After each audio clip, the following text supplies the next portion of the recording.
שאתם נמצאים על הטנק, אתם מדמיינים משהו? הם כאילו במלחמה ויורים על הטנק ומנסים לפגוע בי. אני מדמיין שכל פעם אני רואה מולי ערבים מת. ערבים שרוצים אחריי, שרוצים להרוג אותי. באת לטנק, יורה בכולם, טק טק טק טק, הורגת את כולם? איך הרגש? הרגשתי מאושרת. איפה בצבא היית רוצה לשרת לבנון, הייתי הכי רוצה בלבנון. אבל עכשיו החזרנו את לבנון, אז אין לנו מלחמה בלבנון. לא נורא, נחזיר אותם לשם עוד פעם.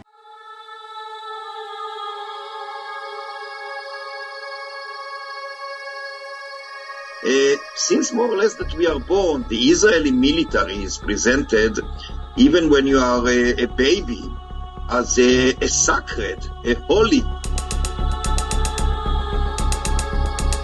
Like anyone growing up in Israel, I went through the whole indoctrination, and we are being trained to be soldiers from kindergarten. Israeli Democracy Institute does surveys, and they find Israeli youth are less and less likely to be willing to study in a classroom with a non-Jewish person. What happened to Israeli society will need to be studied and will be studied, I think, for many decades. It is a social collapse. It's also a psychological collapse. It has to do with the fact that Israelis have lost connection with reality. We hate war because we love life.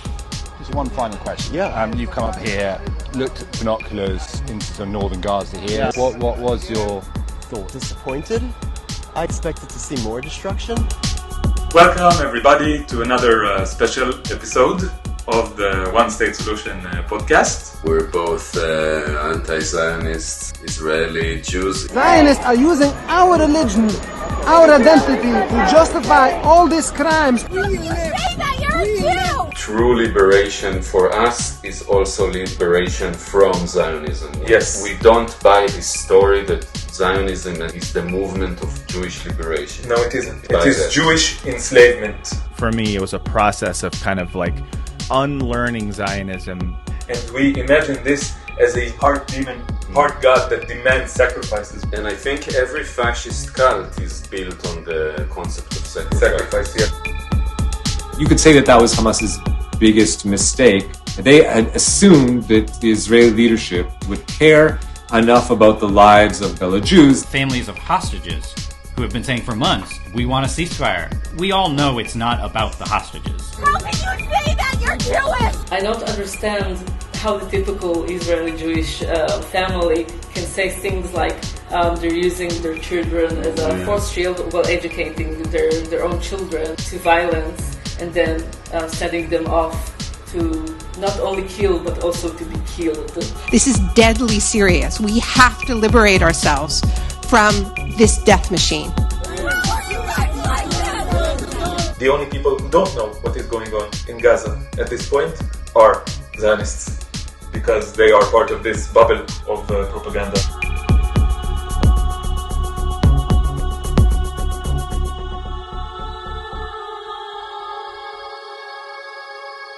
It's hard to talk to Zionists about Zionism because Israel has invited them into this intoxicating story of transcendence, of spiritual significance. And with that story, you're able to mobilize them in a way that you wouldn't without the story. Because of course, Israel is not going to say to the Israelis, oh, we're putting you there because we want to steal land. It has to be about the homeland. Because in the early years of Zionism, by the way, the founders like Theodor Herzl were actually looking at other places to start up the state of Israel, other than Palestine. Uganda, Argentina, but then Palestine fit because it's the homeland. So you always need a story in order to form the strong emotional attachment. And that story starts when you're very young, which is why my Lipsync guest this week is Nurit Peled. She's a professor of education at the Hebrew University, and she talks a lot about how Israelis are brought up to view Palestine in a very dehumanizing way in order to legitimize this project. And the reason that story that Israel sells to the Israelis is very powerful because it's linked to the trauma that the Jews carried from being persecuted. You see it a lot with people like Amy Schumer, the comedian, who believes she's under attack recently because she's Jewish. And there was this one interview of hers where she speaks about growing up with anti-Semitism, like they couldn't go to the country club. For real, she's saying this. At first she starts like, we couldn't go to the country club. Well, there weren't many Jews at the country club. And that's my experience. I know it's not so terrible compared to others, but that's exactly, it's not terrible, girl. But this delusional point of view informs the way they see Israel as always the victim. It was sort of just explained to me and shown to me that I should be embarrassed about being Jewish. Wasn't allowed in the, country, like there were no Jewish families in some of the country clubs, some of the, Right.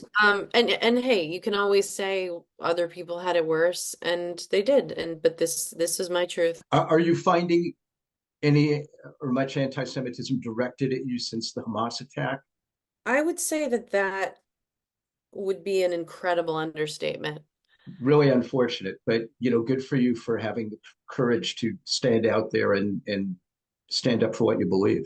Through the few of my ancestors who survived the Holocaust, I feel like it's the least I can do. It's amazing how she believes that her support of Israel is her standing up for Jews, because it's so oblivious to the crimes that Israel is committing in the name of Judaism. Like lately, there's this Palestinian detainee in prison who was raped by 9 Israeli soldiers, and they were arrested in military court, and Israeli settlers stormed the military base where they were going to be tried to rescue them because they're holy heroes. And there was one tweet that was going around that really sums up this delusional conflation of anti-Semitism with defending the crimes of Israel. Like this guy was actually saying, no, rape can only happen to Jews. People who are non-Jewish are lesser, so the crime is less. And then a complete hard pivot to, so you don't want Jews to be safe. Like, what? How did you go from this to this? But the reason they can go from this to this very easily, because this is like a reptilian brain. This is indoctrination. They don't have to think, because if they think and are thought critically, this whole thing will get dismantled. And the reason the indoctrination works is because of the old unresolved trauma. There's an argument to be made that oppressed people, after a big event like that, after a genocide like what happened in the Holocaust, there needs to be some form of counseling. There needs to be some form of therapy, of working through it. And I feel instead we were offered Zionism as the solution. So for this video, I'm going to be interviewing a lot of anti-Zionist Jews who can think critically and who can see through the mask. And because of people like that who are self-aware, now when I hear like Zionist Jews defending Israel... Shut the fuck up. Shut all the way the fuck up until you reach the top of Shut Fuck Mountain, where there are no more fuck-ups to shut. So in this video, we're going to talk about Zionists who are indoctrinated. Basically, Israel, because of the early indoctrination that starts in the school days, they don't need to tell them what to do. They've already put the locks from inside. Because Palestinians are locked from the outside, right, by Israel. But Israeli Jews, they gave them the key and they locked themselves inside. And with this kind of mind control, you can use the Zionist Jews as shields, figuratively in the sense of shielding Israel from accusations of war crimes, like Hollywood stars like Amy Schumer and Gal Gadot, the one who played Wonder Woman. She was actually part of a very sexy photo shoot in that men's magazine Maxim. Are we selling the war? Are we selling sex? Or are we using sex to sell the war? And that Eden Golan, the singer at Eurovision, there was an interview with her. She was being asked about that very thing. Like, what do you say to the accusation that you're being used by Israel? She was like, I'm not. Wow. So convincing. You're not. What, you think Israel's going to tell you we're going to use you as a pawn? Of course you don't know. Greta Thunberg. She accused Israel of using you to art wash. If she was sitting here, what would you say to her? If she said, you're a tool of the Israeli government to make them look better. I'm not. I'm not. I'm just a 20-year-old girl singing. Really? You're just a girl singing? Do you know Moroccan Oil, the main sponsor of Eurovision? That's an Israeli company. So this singing is on the backs of Palestinians, babe. We're all little girls with dreams. Go sing in the bathroom, bitch. China, do what I love. And then you have the other kind of using Israeli Jews as shields, the literal kind, where they're soldiers at the front line of this land grab project. Israelis are bound by law to serve in the military from the time they're 18 for 24 to 32 months. And these days, Orthodox Jews who were formerly exempt from serving in the army, now they're being forced to serve in the army. So Israel is literally a military base with good PR because it presents itself as a homeland. But it's a military base, and it's become so normalized for Israeli Jews that they're part of this war machine. We all know someone who killed, someone who harassed, but we don't feel it, because for us it's not personal, that's political. We take part of it when we go to the army, and then we come back and no one is judging us for what we did. And they are traumatized from what they did, but this system that encourages you to be in denial and repression. And the government has also made it ordered that the soldiers will not have contact with their families back home. This is very unusual, especially for such a long war. And at first I thought this is because they don't want sensitive military information to leak outside of Gaza. But later it turned out that what they really don't want is the soldiers to hear what's happening back home because when they do, they lose the will to fight and they lose the sense of purpose. Another example of how Israel uses Jews as literal shields is how it's convinced them to put themselves and their family in harm's way to try to protect this project. Like those settlers in the south on the border with Gaza, who are there as a family picnic to block the aid going to Gaza. There was a guy who made a documentary about it. We are in a highly militarized zone on the border where Israel is dropping, countless 2,000-pound bombs. Like, it's a very dangerous place. And these people, they're such fanatics that they had no problem bringing their children, their babies, their strollers. I would ask them, I was like, aren't you scared about bringing your child here? And to them, it's teaching the child about patriotism. This is what a patriot does. A patriot helps their country win a war. So it's mostly a family project. But the question is, how does Israel get Israeli Jews to willingly become shields? Many of the anti-Zionist Jews that I speak with for this video talk to us about the journey, the mental journey they took, the leap they took to get out of the grip of Zionism. And there was one interview in particular that I spoke with somebody who has already gotten out of it, but is still in the closet about being anti-Zionist. So she's appearing here in anonymous form. And the reason she doesn't want to be out is because her family is quite famous. Like, one of her relatives writes speeches for Biden. When they see my face and then I'm talking out against Israel and I'm pro-Palestinian, it will be maybe a very big deal. My grandfather was one of the most famous social justice people in Jewish culture. When they see my face to that, they're going to say, you're associating your grandfather with this. I'm getting ready for that, but I actually got interviewed at a pro-Palestinian rally. I was so nervous, and all I said was, I want Palestinian people to know that Jews don't hate them, and that I want the cycle of violence to end. That is all I said. It floated through my family, and especially my sister's in-laws were very Zionist. They found out about it. They were upset. They told my sister and my brother-in-law, and they took me out to dinner, and they grilled me for 2 hours straight. And I was very upset afterwards. We actually started screaming at each other at the restaurant at the end. I think the line for them was when I insinuated Israel was a colony, and they told me that they felt like I had personally harmed them. Zionists always feel personally attacked. Every time I hear a Zionist speak, this is what I hear. Well, how am I supposed to feel in this moment? I didn't want to make it that everybody was attacking you. I feel very attacked. Relax. But this happens because the education system that starts very early for Israeli Jews wraps up the conflict in their identity. It intertwines their identity with the conflict. And once you wrap your identity in something, it's toast. Game over. Which brings us to the Lipsync guest of this video, Nurit Peled. I'm playing her, by the way, here. And she's gonna pop up several times in the video. There was one in the middle of the video where she talks about how she lost her daughter. This was very intense, but you're gonna wait for that later. But for now, she's gonna tell us about how the indoctrination starts very early. And she's being interviewed by a journalist, also played by me, who is eating watermelon. Because why not, girl? The idea is that since we are the eternal victims, we have to be domineering in the area in order to prevent another Holocaust.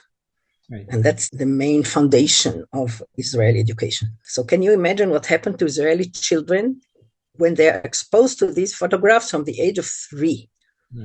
Every single year. They are afraid of anybody. Now at the age of 16, 17, they go to the death camps wrapped in Israeli flags, accompanied by armed Israeli soldiers, and they come back nationalist and imbued with the urge to revenge. But the revenge is not towards the German or their collaborators. No, the revenge is directed towards the potential exterminators, who are the Palestinians and the Arabs in general. Indeed. Okay, so it's a very sophisticated education that really educates the children to take revenge at the wrong people. Now there is an organization in Israel called Breaking the Silence, in which soldiers confess about the terrible things they did during their army service until, something changed in them. And all of them say, I was educated to believe that whatever I do to Palestinians will save us from another Holocaust.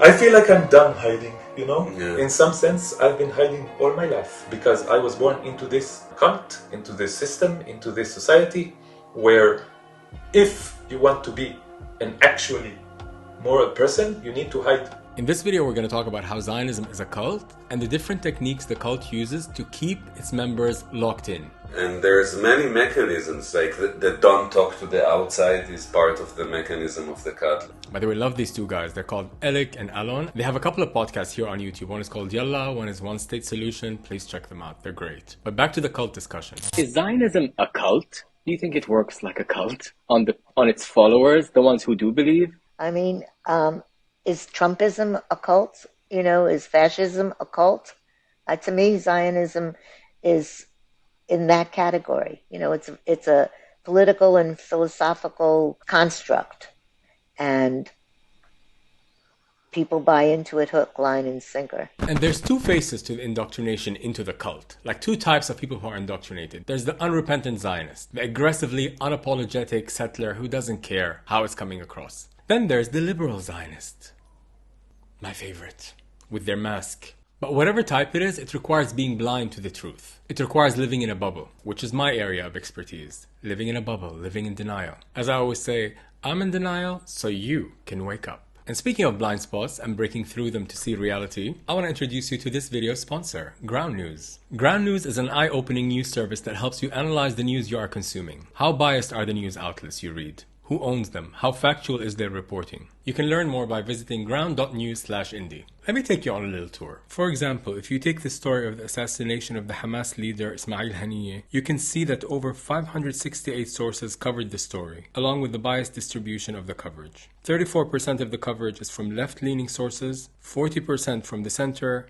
and 26% from the right. You can also review how reliable are the reporting practices of the news sources, which are based on ratings from 3 independent media monitoring organizations. And you can also find out about the ownership of the media. And if you go back up, you can also compare the headlines. When comparing coverage between headlines, I noticed that the left-leaning media focused on the impact to ceasefire negotiations and geopolitical implications, while the right media emphasized the Hamas leader's luxurious exile, political actions, and alliances. You can also click on the headline to read the full article. And what's amazing about Ground News is they have a feature that's literally called Blind Spot, which shows you the stories that have little or no reporting from one side of the political spectrum. What is the left media's blind spot and what is the right media's blind spot? The tragedy here is that when it comes to the portrayal of Palestinians, American mainstream media on both the right and the left are unified in their decision to be blind. And as sad as that makes me personally as a Palestinian, I'm glad I have a tool like Ground News because it's constantly sharpening my mind as I consume the media. And again, you can use my link and you'll get a 40% discount off the unlimited access with the Vantage plan. Speaking of sponsors and people who support my work, I want to thank the people who've been donating on the last few videos and also the new members to the channel. Thank you all so much. And I want to quickly plug in my upcoming theater show in September. If you're in Amsterdam, this is a must-see. It's about fear of intimacy, loneliness. I'm gonna take you to another planet, bitch. So you can find the tickets for that in the video description, and also in the video description is a link to my website where my creativity coaching is finally live. You can book me. Yes. Now back to the video. Before we take a deep dive into the tools of indoctrination, I want to quickly paint a picture of the two types of Zionists, the unrepentant one and the liberal one. Let's talk about the unrepentant, unapologetic Zionist. The best way is to transfer them to Europe, and as the Bible says, this place is for us, it's promised for us, so they can starve to death. In 2012, a young man named Jamal Julani was beaten practically to death by Israelis in downtown Jerusalem in the middle of the day, and after they did it, they didn't even flee. They were even telling people, why are you even reviving him? As the police stood there, they knew there were going to be no repercussions. And after that, the Israeli police just magically lost the tapes. So this was in 2012, 11 years before October 7, and this goes back even further. Let's travel in time to 1982. Because I know I'm not dealing here with human beings. They are all terrorists and they don't have any human feelings. Why do you say they're not human beings? Because, I mean, they do live here, don't they? They say that they are trying to defend their villages and their... But they know, as I know, that I don't want to be here for the war. As scary as those unrepentant Zionists are, I find them easier to deal with than the liberal ones. There's something refreshing in the honesty of a right-wing Zionist that at least they will say, we are trying to get the land, we are trying to settle here, we believe it's our right. It's certain things like that, whereas to be a liberal Zionist, you really do have to tie yourself up in knots to justify things that are not part of a normal liberal ideology. For example, ethno-states. The thing is with liberal Zionists is they always use a proxy like Hamas or somebody Islamic to live out their dark ethno-fantasies. Like on every one of my videos, now it's become a running joke. How they keep attacking me, that I'm gay. It's like always using Hamas, of course. But they don't only do it to me, they do it to Jews. Like one of the anti-Zionist Jews that I spoke with, Matt Lieb, when him and his wife started to raise their voices against the genocide, they were getting attacked by the liberal Zionists they knew in their personal lives. And people I know who are, like I said, reasonable people, were literally telling my wife and I, Hamas would kill your baby daughter. And like this is people who's know our baby, who's their baby played with our baby. And I just was like, this is fucking insane. This is fucking madness. And I would watch these people. Again, cult, to bring it back to what you were saying about the cult. This is cult-like thinking. It totally cult-like thinking, because it was just so ready-made, the narrative. Yeah. It was so perfect. And that's the thing about... And so devoid of rational thinking or able to listen to what context, you're saying. Or maybe the idea that, your own preconceptions are not the fact of the world. Because no one wants to look in the mirror and see a monster. You don't want to see the apartheid and the colonialism, so you shave off the sharp edges.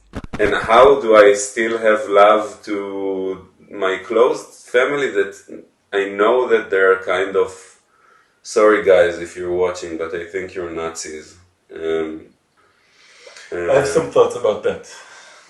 The liberal idea of sanity is conforming to norms. It is no measure of health to be well adjusted to a profoundly ill society. And no, it doesn't mean that you're healthy if you're happy in the face of genocide and Holocaust. When you lose your mind in the face of a Holocaust, this is sanity. This is sanity. But whether you're an unrepentant Zionist or a liberal Zionist, either way, you're being used as a shield by Israel. And Israel does that in a trifecta method that I call fear, sex, and dehumanization. Let's quickly skim through the three before we go into detail in each one of them. Fear is the obvious one, where you convince people that the whole world is out to get you. That's why you have to be cruel, preemptively. You have to attack before you get attacked. And the assumption is that you're always going to be attacked. Don't you see? We used to do it the nice way, and the nice way didn't work. We died. They'll say the goys all killed us. And I hate that word, FYI. I don't... What does that word mean?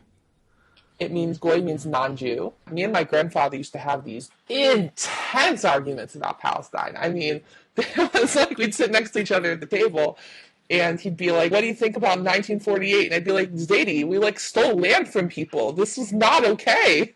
And we would get into these fierce debates. And I remember at the end of it, it would always come down to, if we don't kill them, they'll kill us. So there's the existential fear of dying, but there's also fear of losing social contact. But we're going to dive into that when we get into the fear tactic. Number 2, the sex. How Israel is presented as the land of milk and honey, where all the soldiers are beautiful. I feel if Zionism was a religion, the IDF would be the god. Yeah. Yeah. A very sexy god.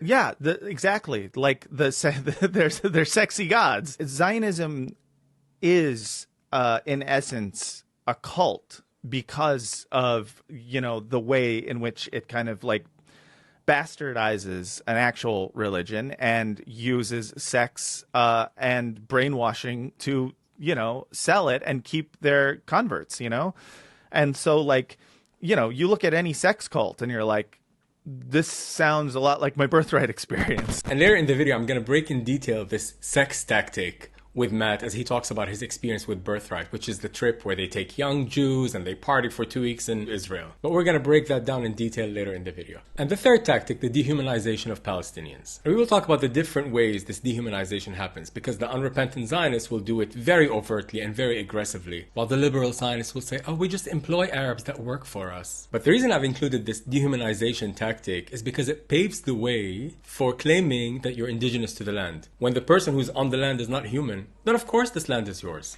But we're going to talk about that in detail. Now let's break down the first tactic, fear. Now, the Israeli government always uses and abuses bereavement and bereaved parents in order to propagate whatever they want to propagate.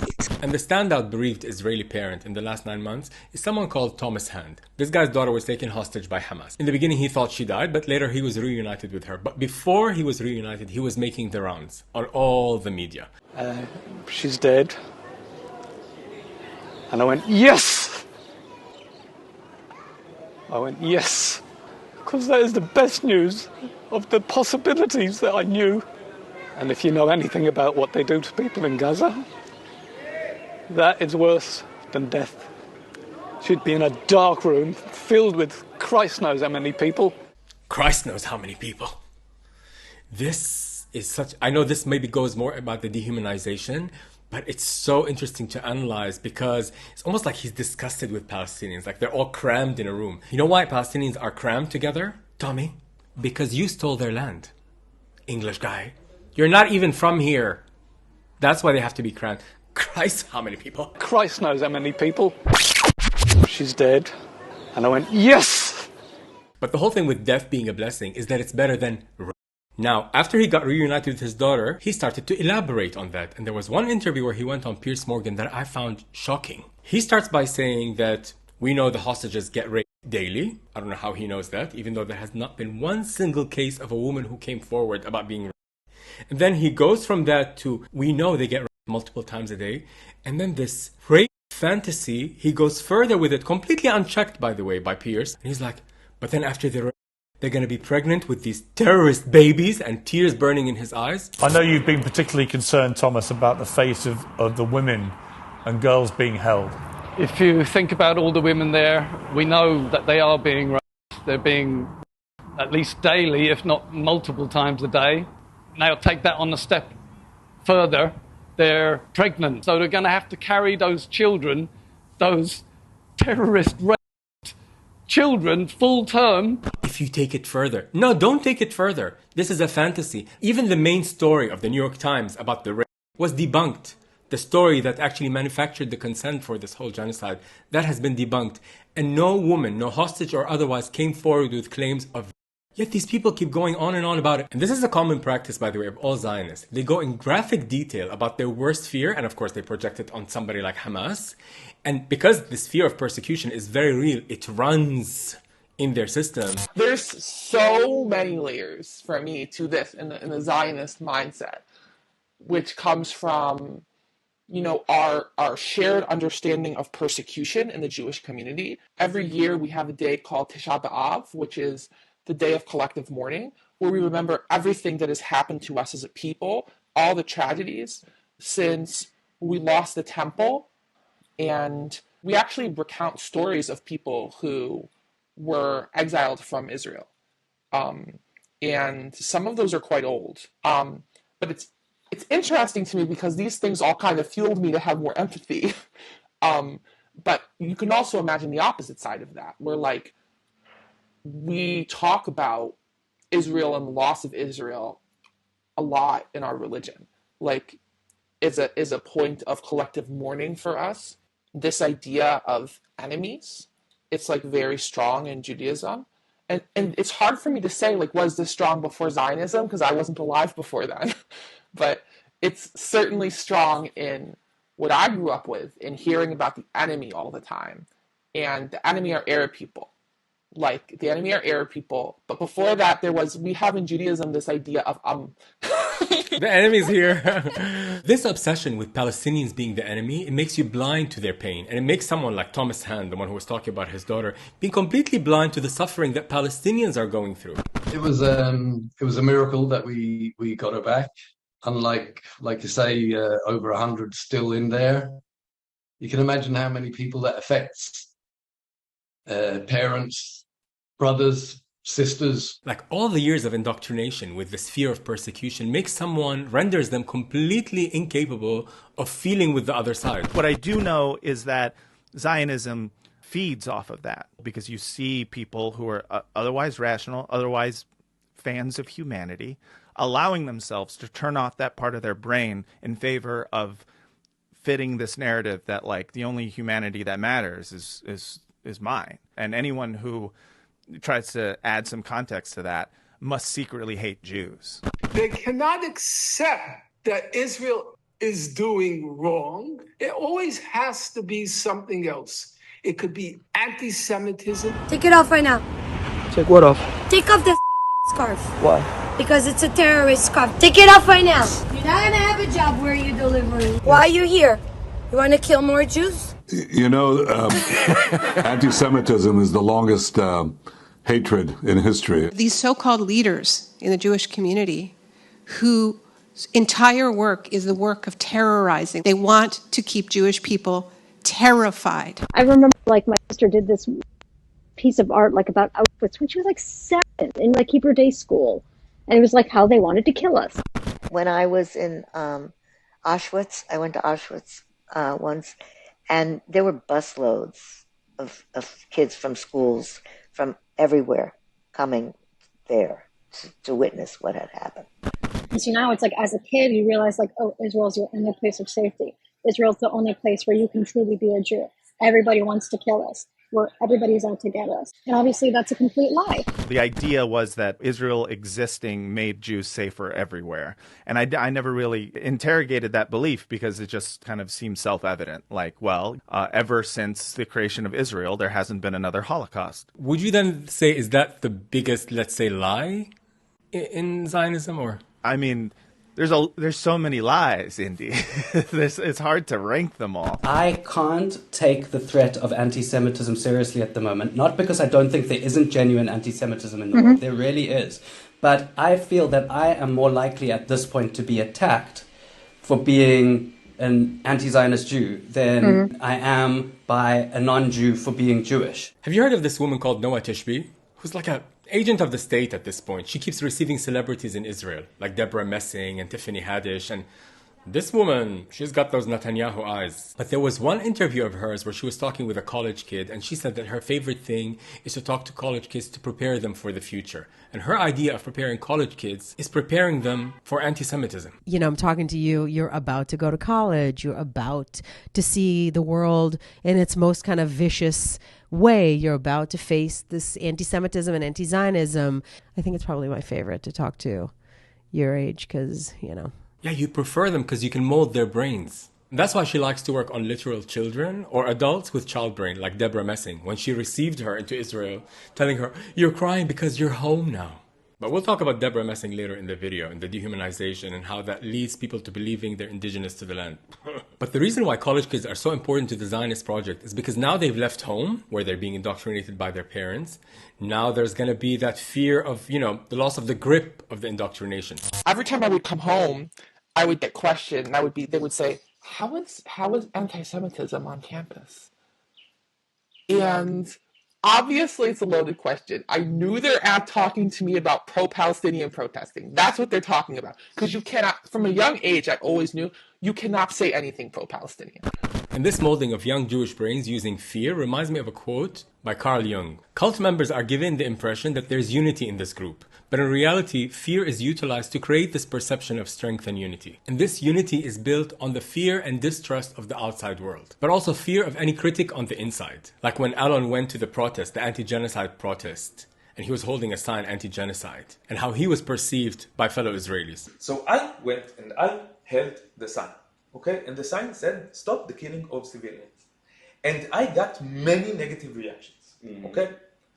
So what does this mean? Obviously, a society in which the sentence, stop the killing of civilians, is considered problematic, is not a healthy society. And this upside-down way of thinking prevents people from seeing that Israel is not protecting Jews. It's the literal opposite. It's making them the face of the war machine. Most Zionists don't really have a problem with anti-Semitism. They only have a problem with anti-Israelism. Because right now I feel like that the Zionists want anti-Semitism to rise, and they want it to grow. Without anti-Semitism, there is no reason to bring all the Jewish people here. Yes. So, I mean, it's an objective truth that one of the founders of Zionism was a notorious anti-Semite. I mean, The entire farce of Zionism is this idea of using Jews as a human shield to occupy land, to be settlers, to be colonizers. Even though the founders of Israel recognized that Palestine is being colonized, Zionists continue to frame Palestinian resistance as anti-Semitic, but that falls on its head the second any Zionist will step foot inside Palestine. Like before October 7, if you go even in the West Bank, not in Gaza, the soldiers raid people's home in the middle of the night, wake them up, terrify them and their children, line the children up. Imagine that was your child. Being just lined up and you have to comfort them and basically lie to your child when you and your child know that there is something to be afraid of. I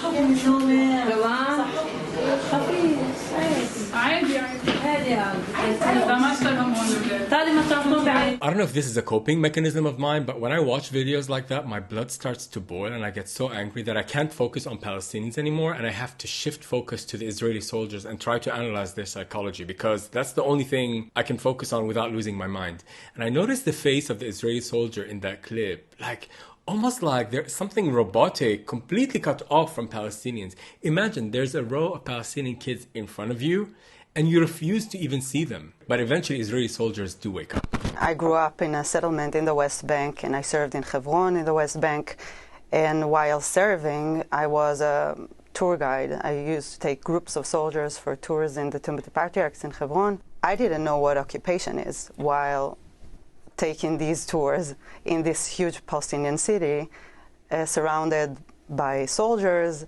And I didn't know that this city is under military control while I'm taking part of this military control, while I'm a settler myself. And we're going to delve deeper into that at the end of the video, where we talk about the waking up process. Even Susan, one of the anti-Zionist Jews that I spoke with, talks about arriving in West Bank and being tear gassed as a peace activist.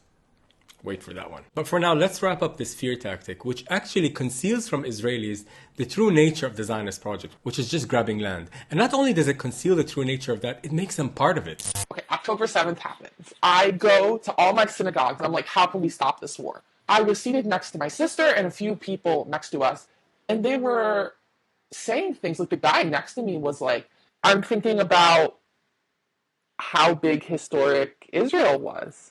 Parts of Jordan, and he was talking about expansion of the map. I forget exactly which countries he mentioned, but he was talking about that. And it was like this weird dynamic where he's both traumatized and he's also giddy about the potential for conquest. October 7th somehow became carte blanche for all the Zionists to live out their fantasies, which is basically Greater Israel. Because, by the way, Israel is not only a settler colonial project, it's a settler colonial expansionist project. If you see the stitching on the soldier's uniform, you'll see the map of Greater Israel, which includes the whole region. Girl. I remember growing up and learning about Israel and I went to Jewish day school. And I remember myself feeling that giddiness of conquest and thinking, I remember learning about the map, and we learned about the 1967 war and the land that we took, and like how Israel expanded and expanded. And the way they talked about it was like, we were persecuted. And then instead of dying, we grew stronger. And we actually took more. And I remember thinking to myself, this weird kind of giddy trauma feeling that we could have gotten bigger. Maybe we'll get bigger one day. I remember thinking that. And another fear to keep in mind is not just fear for life, but fear of social isolation. At one point, I was seen at a pro-Palestinian protest, and then my photo was taken and it was put on the Zionist group, and I had death threats for days. And I also sent the organizers an email. Luckily, I didn't do it in live, but sort of saying, and I've gone too far. And then you sort of start going back to your old Zionist sort of talking points that you learned at school. And really, all it is your fear that, oh gosh, I've been unmasked. Now they're coming for me. I think I was very scared of the conversations that I'm going to have, and I'm becoming less afraid of those. But in Judaism, we have an idea of excommunication. And one of the most heartbreaking but illuminating aspects of doing the research for this video, from speaking to all the anti-Zionist Jews, is being isolated from your family as a result of standing up for Palestine. We also had a lot of back and forth between me and my father and my sisters and my mother and everybody. But it was the first time in my life that I was not with my family in the Seder. Okay? And this hurt very deeply. Yeah. I know Palestinians are suffering in a more concrete, real, tangible way, like there's actual physical violence, but we have to acknowledge the suffering that Jews go through when they support Palestinians. Because to be isolated from your whole network of family and friends, to be called a traitor and not people not wanting to talk to you, that takes a lot of courage to do that. And we need to elevate voices like that because they're very important in the struggle for freeing Palestine. Like my anonymous guest, who no longer talks to her sister. Yeah, and the thing for me, my sister just had a baby. So I know I'm not only disconnected with her, but I'm actually disconnected from the baby. But maybe the baby will be what brings you together at some point. Perhaps it will be. It's just I see that baby and I feel so bad for that baby. My sister ran a fundraiser for the war, and I don't know. I think of my sister like she's a murderer. Yeah.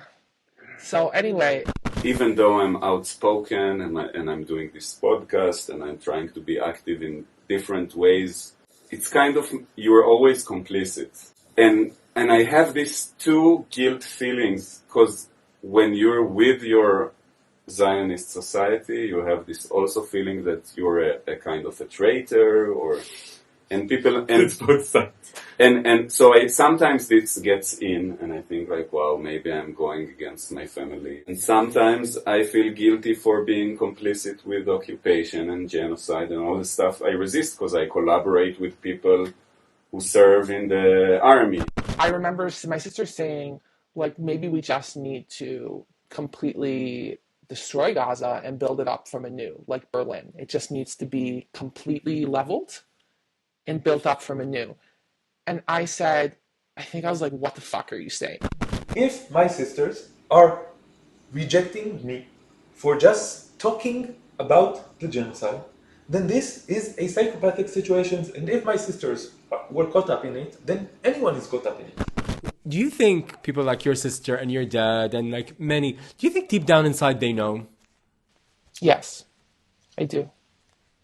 I do. You've been oppressing people for so long. And deep down somewhere, you know that you're oppressing them. And your fear is what's going to happen when you stop oppressing them. Yeah. And it is very weird for me that my father forgot all of this. Mm-hmm. And does not apply all of this to the current situation. And I know that deep down my father knows that there is a problem. Yeah, I also feel it about my father. I think they're a bit similar, our father. After October 7th, it felt like Abba just went backwards in terms of what I'd been talking to him about, like in everything, but especially about Israel and Palestine. And I had to have like a bunch of different conversations and emails with him to sort of even remotely get on the same page with him, and it's hard to tell. I think, my parents, they are very secular. Like, we're Jewish, but like we're very like we don't celebrate Shabbat, and like we do Passover and Rosh Hashanah and Yom Kippur and like whatever. Once October 7th happened, all of a sudden it was like a shift, and all of a sudden everybody in my family, like all they cared about was Israel. I know like if what were happening to Palestinians happened anywhere else in the world, my family would be like, this is bad, we need to do something about it. But all of a sudden, like, the position changed. And you see, this is my sisters as well, okay? Now they have rejected me from the family because I dared go against the cult, okay? And this is the way that it operates, and this is why it is so difficult to oppose it. Because everybody knows that if you try to question the cult, you might go down a path where you actually agree with those crazy people who are being rejected from society, so you will be rejected from society as well. So my father, he cannot even dream of agreeing with me, because if he agreed with me, he will lose everything that he has. When you're brought up in a certain culture and there is this ideology that is dominant, people get steeped in it and then they don't question it because they associate it with their families, with wonderful memories, with their friends. And I do think that that's had, even for Jewish people who are critical of Israel and Zionism in North America, I do wonder sometimes if that is a lingering factor in how we look at Israel. So it's interesting, the point you raise about whether we're still not critical enough. I had a very difficult period in the last week or two. Yeah. So I apologize to the fans of my channel. I felt it, I felt the pressure from my family. I felt the pressure from society, from inside. Like, it's really hard to do. Yeah. Like, to resist the cult from inside the cult. And speaking of being brave enough to stand up to the cult, let's shift to my Lipsync guest, Nurit Peled. In this clip that you're about to see, she talks about how despite losing her daughter to a Palestinian suicide bomber, she still believes that everyone, Palestinian and Israeli children, are victims of the occupation. And speaking of family, Professor, I need to ask a very tough question at this point in time. So you tragically lost your daughter in 1997 in a terrorist attack in Jerusalem. Given that you've still been so vocal and pro-Palestinian in most of your views, how do you do it, Professor? I think that all the children killed in this conflict are the victims of Israeli occupation. I do feel bitter towards the responsible ones. And I said it right away, that the responsible one is the Israeli government. Palestinians are not suiciders by their nature or murderers. I think we are all the victims of Israeli occupation. Okay, this poor boy who blew himself up had the decency, I would say that, the decency to kill himself in the process. Mm-hmm. And I cannot say it about any other soldier or pilot. But we are all victims of the occupation, all of us. The kidnapped now, the Israeli kidnapped in Gaza, okay, along with the Palestinians. They are all the victims of the occupation. Mm-hmm. Without the occupation, it would have never occurred. That's moral integrity, to be able to see it with such clarity, even after having lost your daughter. As sad as that was, I want to pivot to another tactic that Zionism uses to indoctrinate the Israeli Jews. The tactic that I call sex. Basically, the glitzy, sexy side of Israel, through which it makes Israel so attractive to the young Jews living in the diaspora. Have you heard about Birthright? I mentioned it in previous videos, but it's basically this fully subsidized trip, mostly for people who have never been to Israel and only heard about it. And it's aimed to build a bond with the land. We had the most amazing packed week that can be. Just being very present and really being able to experience the culture. Good morning. It is 4:20 in the morning and I am about to go to the airport to go to Israel. Good morning and welcome to Tel Aviv. So please sit back, relax, maybe grab some popcorn and join me on this mega vlog recap of my Birthright trip to Israel. It was essentially, we are children. We are, between the ages of 18 to 26, so young adults. We were there for a free sexy trip. It is absolutely sold in this like there's a sexual Zionism component to it. This idea of you're going to Israel because you've been told all your life everyone in Israel is hot. And everyone loves dancing and drinking and having a great time.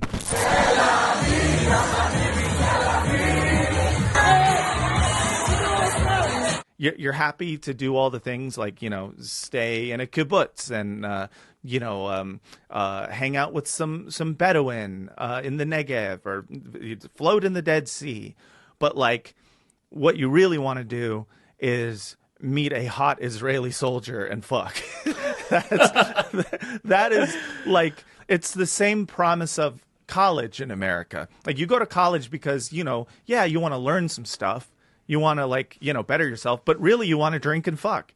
And that's what you've been told college is about based on, movies and shit. And that's the smart thing maybe about this Birthright trip when it was conceptualized, who it's targeting, how it's sold, how it's packaged. We can make fun of that all we want, but for anyone who's ever been between 18 and 26, you know exactly what that feels like. You're so emotionally vulnerable and hormonal, which makes you very easy prey. Also, this idea of you partying and having a great time being good for your people and for your homeland is genius. But there's an aspect of these Birthright trips that really highlights the complete denial in its full fantastical glory, is that these Birthright trips are still going on now, during the genocide. Young American Jews are being flown to Israel to party and have a good time.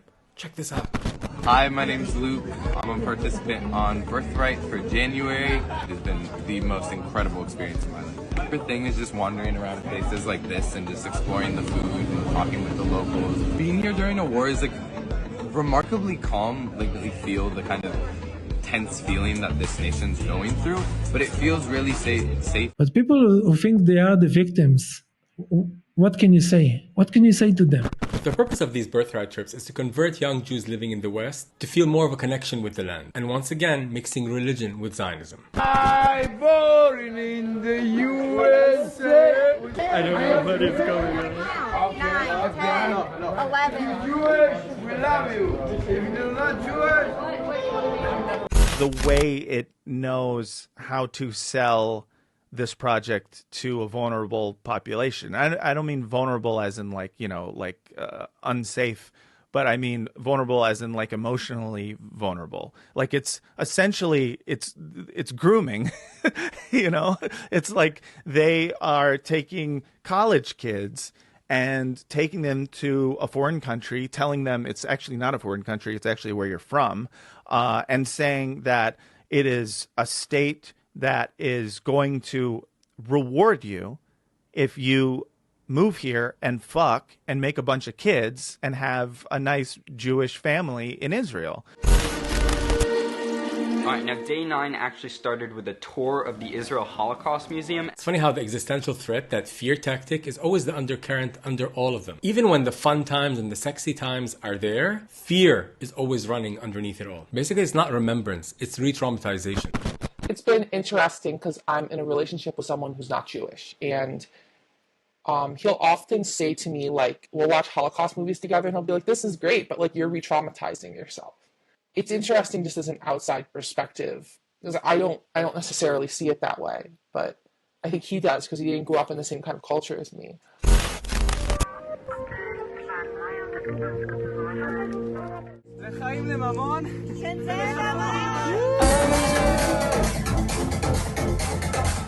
And by the way, in all these Birthright vlogs that I saw, the cuts are always the same, going from the sad wall to the fun partying. It's almost like they got a manual on how to cut these films. But in true Israeli fashion, the robots don't need manuals. Again, the locks are inside the prison. They know what to do, because the indoctrination starts very early. But let's go back to Matt telling us about his Birthright trip and how it ended in this mega event. Basically, Birthright are different groups of 20 or something like that, and they all have their own tour guides. But then at the end of the trip, they all meet. The Birthright mega event, as they called it, is in an arena of like maybe 20,000.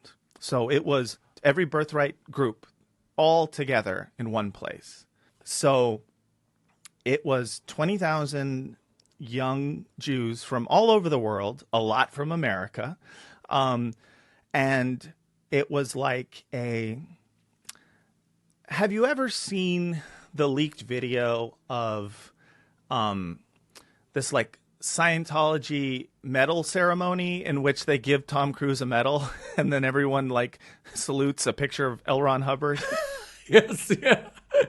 The closest thing I could describe it as is a cross between a Scientology mega event and like United States Evangelical Church Sunday service. Like it was highly produced, like you really feel the pull of the propaganda, musicians and like rappers. The headliner of the event, the last speaker, and there were many speakers, and all of the speakers I remember, I just remember the very clear message of move to Israel, make babies. It was like a joke, but it was like, it was framed as this is your mother speaking to you. When are you going to have a family? Which is like, fine if it's actually your mom, but if it's a foreign government, it's like, what are you doing? We are children. But the headliner, the last speaker, was literally Benjamin Netanyahu. Bibi was the headline speaker. And I was like, doesn't he have like other shit to do?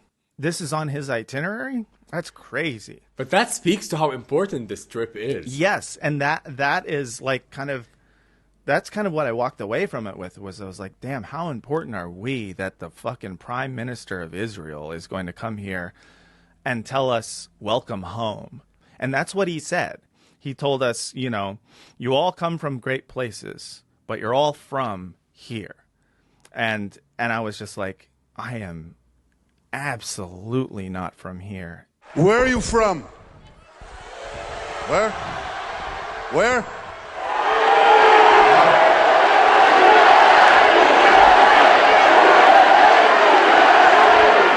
That's good. I got it. You forgot something. No. You all come from great countries. Great countries. But you all come from here. It's so degrading and humiliating to tell this group of American brats, that you are like, this is your special home. This is your special land. This is yours. Upon rewatch, what I noticed, the important thing that I got from it was he was like, other than coming here and enjoying yourself and having a good time, wink, wink, the important thing for you to do is to go back to your homes and tell them about Israel. Tell them about the truth about Israel, because there's a lot of lies about us. So tell them the truth. And then he proceeds to tell us what the truth is of what we saw. Like when he's telling us to tell him what you saw, I'd be like, oh, okay.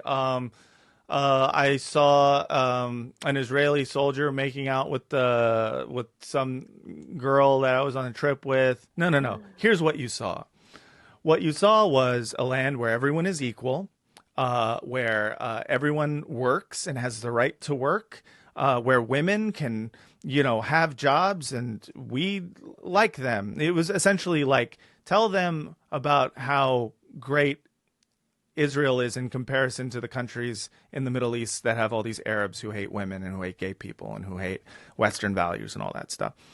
But he was like deputizing the crowd. He's deputizing all of us to be the mouthpiece for Israel. And do you think another goal would be, besides spreading the propaganda, is that some of them would come back and obviously serve in the army, or is that 100%? Yes, it is. It is. The goal is people moving back. So if it's not you serving in the army, it's your kids. In order for the mask of democracy to work, they have to keep those numbers up. They have to have a Jewish demographic majority. And that can only be achieved in two ways. One, the continued apartheid of the West Bank and Gaza. And two, increased immigration and increased birth rate for Jews.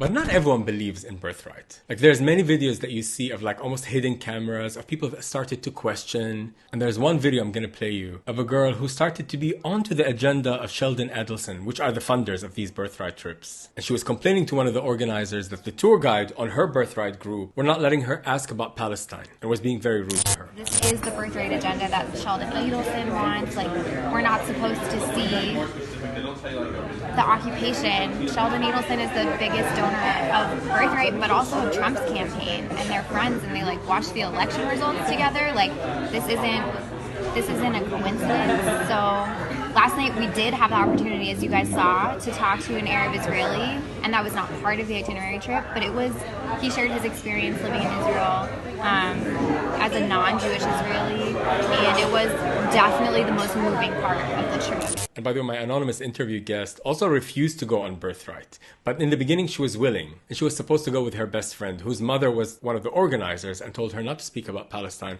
And that's when she was like, I got to this place, I was like, okay, I'm going to use this Birthright trip as a free trip to the Middle East. I want to go to Syria. I don't want to even go to Israel. I'm just going to get my free tickets. I'm going to go. And then the iterations just kept changing, where I felt more and more like what I was doing was not correct. But specifically, I was supposed to go on an LGBTQ trip to Israel. And with my best friend, we're both queer, and we were supposed to go for Pride in Tel Aviv. I remember when I was getting ready for that trip, I was about to like make my down payment and everything. My best friend, his mom, was organizing, part of the organizers of that trip, and he had told them that like I was talking about Palestinians. And his mom said to him, and then he relayed to me, I cannot talk about Palestinians on the trip. I cannot talk about Palestine. I cannot say the word Palestine. It was that moment because like I had at least grown up in a house where we were allowed to say Palestinians. We'll fight about it, but we're allowed to say it. But in a space where you couldn't even say it. And I said to him, listen, I will have conversations with you personally on the trip, but I won't talk to any of the other people about this. I'm not going to make them have to think about Palestine on their trip. And he talked to his mom, and they're like, no, you can't even have conversations with me. And I was like, I can't even have conversations with you privately. And he said, if you have a conversation about Palestine on this trip, you are going to ruin a young Jewish person's trip.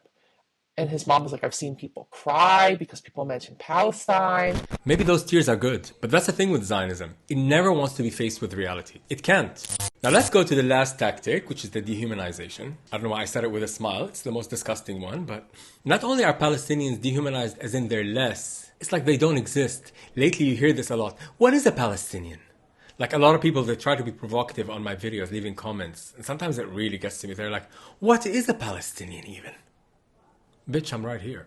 And one of the anti-Zionist Jews that I spoke with, Anna here, she talks about a very interesting experience she had when she was active in Reform Jewish youth movements. And I remember, like any, Jewish space, once you all get together, you're going to talk about the most, controversial things. So it's just very typically Jewish. And somebody obviously brought up Israel and Palestine. And there was one kid in the group, he made a comment that stuck with me maybe all these years later, 7 years later. And he was like, well, Palestinians aren't real people. Like, they're not real. Like, they don't exist. The way he said it was so peculiar. Many people agreed with him. It's very symbolic of how Zionists view Palestinian identity as something not tangible, not real, something to be owned and controlled. And there are, of course, more polite forms of doing that, like the liberal Zionists, who talk about how much they hire Palestinians, basically having Palestinian slaves. For anyone who doesn't know, let's say 90% of construction workers in Israel, right? 90% of construction workers in Israel are Palestinians. It has always been the case, and it continues to be the case. The people who actually built this country are the Palestinians. They did it for the Jews because the Jews used the system of supremacy that they constructed. They only constructed one thing, and this is the system of supremacy. They did not construct any houses. And then they used the Palestinians who were under them in this system of supremacy to force them to build the houses for them. This is the horrible, cynical irony of this situation, that the Palestinians are forced to build the houses for the Jews, who then say, oh, this is my house, get out of here. But also with this dehumanization, not only are they dehumanized as in less, they're being used as a way to project the ugliest parts that Israeli society has. Try this as an experiment. Any Zionist that you know in your life, find out what they say about Palestinians, whatever it is. I bet you go Google it, you'll find out that Israel does it. It doesn't matter what. I can guarantee you. Like, listen to this guy talk about how Palestinian kids need to be... Isn't that the definition of terror? I'm from Israel. We killed like 30,000 Palestinian people. Do you know half of the people that you killed in Gaza are kids? The average age is 5 years old of the kids that were killed in Gaza. When the kids grow up, what do you think gonna happen, my friend? They're not grown up. They are not grown up. Were they grown up? Yes or no? Did they kill anyone? Yes or no? Did they do anything to Israelis? Yes or no? There's no reason to keep them alive, my friend. We need to kill fucking all of them, my friend. This is fucking common sense, my friend. By the way, all the anti-Zionist Jews that I spoke with for this video see the ridiculousness of these claims. But something very interesting happened with the anonymous interview guest. And she said something almost like radically honest and beautifully honest in my opinion, about still holding some of the Zionist beliefs within her. I asked her, what are they? She said, oh no, they'll hurt your feelings. So first she started by listing the old ones, that Israel was a land that was gift from God after the Holocaust, and that the land was won through miracles and continues to be won through miracles. But there was one lingering belief that I found very interesting. Is there a talking point that you still believe in, or you still struggle to let go of? Yeah, definitely. I still think I'm indigenous to Palestine. I'm working on that, but I still think this somewhere inside of me. It was in my Seder, because I'm embarrassed of it. I don't know what the fuck I think exactly, but something like that is there. I think I'm Middle Eastern, even though I know that I'm European. And this belief in being indigenous to the land is a trip, and one of the most fundamental lies of Zionism, because it helps solidify this transcendent story that I mentioned in the beginning about returning home. Like in one of these vlog videos that I was watching, there's this young American Jew who traveled to Israel, and she was saying how it's so much easier for her and her friends to meet up in Tel Aviv than it is in LA or New York. Me also, my friends Danielle and Michael are here who live in LA. Why is it easier for us all to get together in Tel Aviv than it is in like LA or New York? Well, maybe you should try harder to meet back home, because home is the US, babe. And I know someone like that, it's not really their fault because she's indoctrinated like a lot of these young Zionists. It's almost like they're a child of a murderer whose feelings you're trying to protect by shielding them from the fact that their parent is a murderer. They have nothing to do with the murder because they don't know any better, but at some point you're like, okay, you're insufferable. Wake up already. People mistake evil for being this thing that is perpetrated by demons. It's about acknowledging that all human beings have capacity for evil. All human beings have blind spots. And I want to take it back to Eden Golan, the contestant for Eurovision, because she's 20. She's like pretty much a kid. And she went to school in Russia to take it back to that whole like fantasy of being indigenous to the land. In this one interview, she's talking about how she was bullied for being a Jew, which I can believe. But then she said that the kids were like bullying her because she's Israeli. But sorry, how would young Russian kids even be aware of the Israeli identity? Like, I can imagine bullying you for being Jewish. Okay, that sucks. But this idea that these young, I don't know, 8-9-year-old kids in Russia were bullying her for her Israeli identity. That's again part of this mythology, continuing to create the story that you are from that land, convincing yourself. And like at school on whiteboards, like kids would draw like Jews and like a poop emoji. But now I look back at it and I'm like, it's very clear to me. I was always an outsider there. I was always that Israeli Jewish girl. And now the time has come to talk about Deborah Messing. Not only does this woman have the IQ of a potato, but the delusion she's living in. When she was greeted by Noah Tishby when she arrived in Israel, she was crying. Why am I crying? And Noah Tishby is like, because you're home, that's why. And Deborah's like, yeah, that's right, I'm home. What home? Habibti, you're from Brooklyn. You know why you feel safe here? Why? Because you're home. It really is. You know what's fucked up about that video? Deborah Messing, the American, has more right to move to occupied Palestine than I do. A Palestinian born in Jerusalem. When I moved to New Zealand, because my mum is Kiwi, I had to give up my Palestinian passport because Israel wouldn't let me have dual citizenship. But Deborah Messing from New York can move to occupied Palestine, cherry pick a house, and get an entire Palestinian family removed. That's how all the illegal settlements in the West Bank are created. By squatters. Welcome home, Deborah. And also on the topic of this fake indigeneity to the land. You know about these projects of planting trees in Israel that Jews in the diaspora are encouraged to do, which is sold as this thing that helps them grow their connection to the land and also nurture the land. I think there were two reasons that trees were planted, but we didn't know that. We thought it was an honor. We were making the desert bloom, and they were used, the trees, to one, save place for the future Zionist city, other to hide the village or this town where the Palestinians were removed from or massacred. And they also planted trees that were not native to the soil. I think that was one of the things, that there's been major forest fires. Part of the reason is that you have these non-native trees that I think were like pleasing to the eyes of Europeans. It's so symbolic, right? Of forcing yourself into a land and soil that you don't belong in. And while we're still on the topic of this fake indigeneity, do you know that Benjamin Netanyahu, you know what his real name is? Milikowski. His father immigrated to Palestine and changed his surname from Milikowski to Netanyahu, which means God has given. Like, that name did not exist. It's like how I came up with my drag name. It's just they came up with it to pretend they're from there.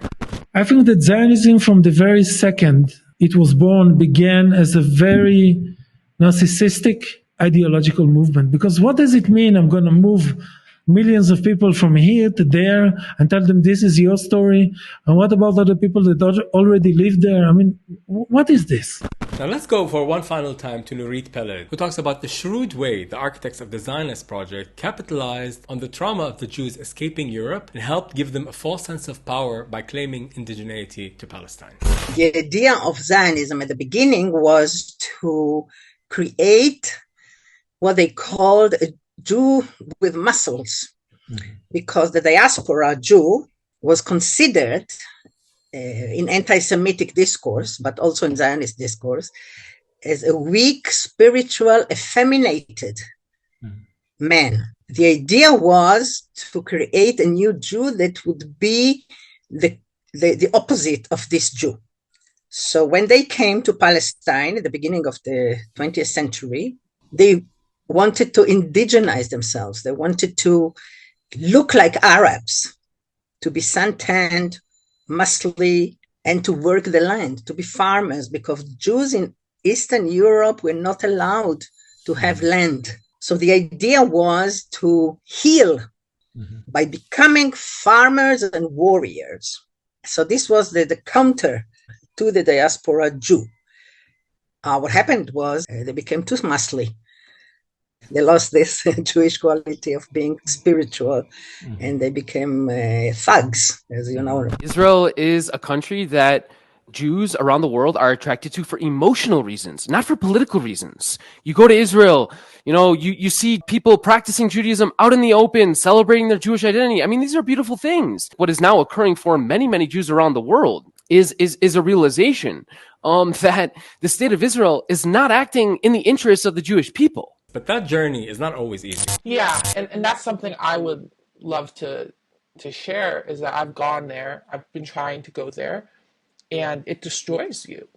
It helps you ultimately, but it's been a long process for me to come to this point. This is not, it's speed run after October 7th, but it started in 2018 when I refused to go to Birthright. Actually, it's only anti-Zionist Jews who are going to heal the world of the wounds of anti-Semitism. And once those wounds are healed, the wounds of anti-Semitism, the Zionists cannot keep fueling it to keep this project going. The moment I realized I managed to sort of overcome that indoctrination, then everything became very clear, because the situation is crystal clear. And it's all about basically those who have the power, those who oppress and subjugate and tread over the indigenous people of the land. One of the biggest things that forced me further and further and further away from Zionism is that the fact that every time I question something, and in the beginning I was questioning it as a liberal Zionist, saying, wait a second, guys, I'm a Zionist, but I'm a liberal Zionist, and therefore I think maybe we should not be bombing schools, children. The first political thing I ever posted about Israel was on Facebook. It was in 2014 during that bombing campaign. And I said, it's not okay. I said something along the lines of a two-state solution, and it's not okay to bomb innocent people. It was so mild. It was so mild. What I thought is it was the kind of thing that any person on any side of anything should be able to freely say. And I was treated by the people that I went to school with as if I said all Israelis should be cast out into the sea right now. I didn't know the word Zionist, frankly, and I didn't have a political orientation. I just knew that Israel was the home of the Jews, and I believed it. I thought I would die for Israel, literally. I wouldn't fight in wars in this country because I didn't believe in any of them. But I did think that if I was going to die that I might actually die for Israel. So I went on a delegation with Interfaith Peace Builders, and it took me maybe 0 minutes on the ground to see what I saw, to see the horror, to see the wall. We got tear gassed at Ida refugee camp the minute we got off the bus. There was no reason for the tear gas. It's the most tear gas place in the world. When I first learned about the Nakba, I remember I was so upset. I said, I thought it would be better if we died in the Holocaust. That's just why, that was literally my reaction, which is a very, that came from somewhere. And I went to my friend at the time. I had a friend who was a rabbi, and we were hanging out, and I said, I don't want to be Jewish anymore. I don't want to be associated with this. And he said to me, the Zionists want you to think that being Jewish is associated with the state of Israel. And you can still be Jewish. By you saying I can't be Jewish because I don't want to support the state of Israel, you're being a Zionist. You can just choose to not be Zionist. And so I really wanted to reclaim that part of my identity. And again, I associated Judaism with social justice. And then I learned more and more about Israel. And I'm like, oh, okay, this is the opposite of what makes me proud to be Jewish. The idea of being an anti-Zionist Jew has never been more mainstream than it is now. The idea of saying free Palestine has never been more mainstream than it is now. One of the main things that I think should happen is that there should be psychological research into societies which have become blinded to the, for instance, living in Nazi Germany, you would have to be blinded to the suffering of what's going on around you. Living in apartheid South Africa. Each thing was preceded by a trauma, though, if you think about it. So South Africa was preceded by the Boer War and the traumas of that and the camps of the British. Nazi Germany was preceded by World War I, an amazing amount of trauma for the German people. It makes me worry so much about the generation of Palestinians who's growing up now. قاعد لحالي استشهد كل عيلتي ما عدا أنا متصاب كنا نروح نطلع على المطعم نروح نزور أصحاب بابا كنا نروح على الشاليهات كيف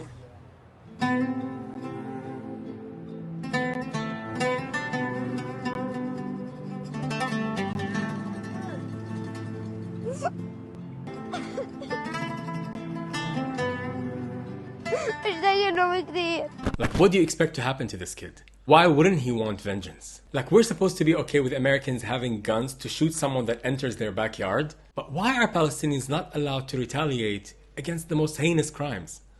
Why are we supposed to be like the perfect victims?